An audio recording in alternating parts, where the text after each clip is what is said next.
Hello, it's your boy Davidoff. Welcome back to Movie Monday. This week's film is the new David Fincher film on Netflix called The Killer, starring Michael Fassbender, a star-studded.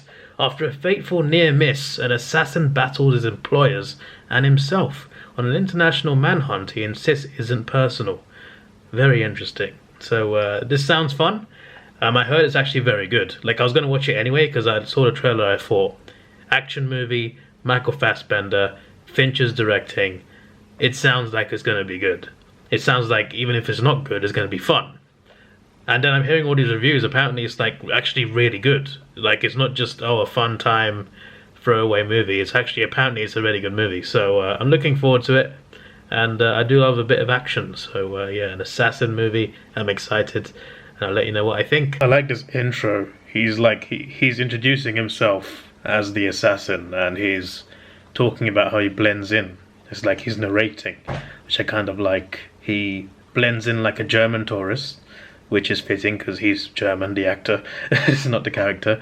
And yeah, he states that, oh yeah, there's this many McDonald's in France, and there's this many plates they serve per week, and it's like a perfect thing for him to go into McDonald's and buy something. I'm not explaining it properly, but you get the point, right? I'm just giving an example of what he's saying, how he blends in, because it's hard not to be seen in this day and age. So he's showing how he's learned to be not memorable to people. You know, people will see you, but will they remember you? Again, I'm not explaining this too well, but I'm liking the psychology behind how he thinks as an assassin and how he thinks to be in disguise, how he hides in plain sight, and how no one suspects him. In his opening dialogue, which is actually quite a while, it's quite a lot, he says a lot of things, you know. He's basically, you're basically hearing his thoughts. That's basically what it is. Like, his thoughts. He thinks about a lot of different things in the world, whether it's connected to his who he's killing, or whether it's not connected at all. It could be just a general fact. Like in was it the US Army? Sleeping's not qualified as a form of torture. No, not sleeping, sorry. Sleep deprivation is not a form of torture. But one thing I thought was quite interesting was, he said, take comfort in the fact that 70 to 80% of wrongful convictions are the direct result of eyewitness testimony. I don't know if that's just specifically the West or just in general, but that's interesting. A lot of wrongful convictions are because of eyewitness testimony. It makes you think. That's probably realistic as well, unfortunately. Honestly, you could do an entire podcast about his dialogue at the start of the film. But it's interesting. I'm already interested in the character and the way he thinks, just from hearing his random thoughts that have nothing to do with his assassination. So I don't want to spoil much because it's a new movie. But let's just say there's an assassination attempt. The mission goes wrong. It doesn't go to plan, and because of this starts off a little conflict with his superiors because they are not happy about something that happened. So that's all I'll say, but it is an interesting premise. I'm very hooked, actually, and it's only 40 minutes in. Oh, I like this credit music. Anyway, yeah, the film is over. It's very interesting. I really liked his way of stalking his prey, shall we say, you know, finding his targets.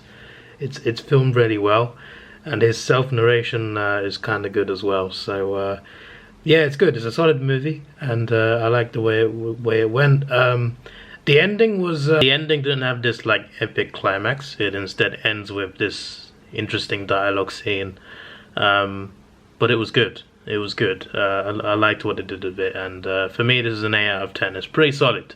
For me, it's not one of the best of the year, but it is very good. And I did enjoy it. Michael Fassbender was brilliant in this, and yeah, it was very well done. I wasn't expecting this to be like any sort of masterpiece, you know, because it's a Netflix movie, Michael Fassbender. It's not making it to cinemas, but the plot sounded like it would be fun, and it was fun. And it's also a good movie as well. It's got a good plot, some interesting characters, and yeah, again, the way he finds his targets. I like how they properly like show the perspective of, like, you know, scoping it out first before actually going and doing it, and finding the best place and time to do it, and the fact you got to get it right by the second to not get caught. It's a very interesting movie, and I quite liked it. So yeah, I think that's pretty cool. And it has a pretty interesting ending as well. This is your boy Davidoff. Please like, share, subscribe. Thanks for watching. Have a good day. And there's one more 2023 movie I gotta watch. It's 3 hours long. I've been talking about watching it for weeks and weeks and weeks now.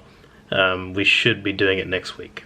Goodbye. Let's take it slow. Where you go, I go too. And if you hit the bottom, I'm going down with you. Let's take it slow. Who cares where we gotta be? You know you'll have a good time wherever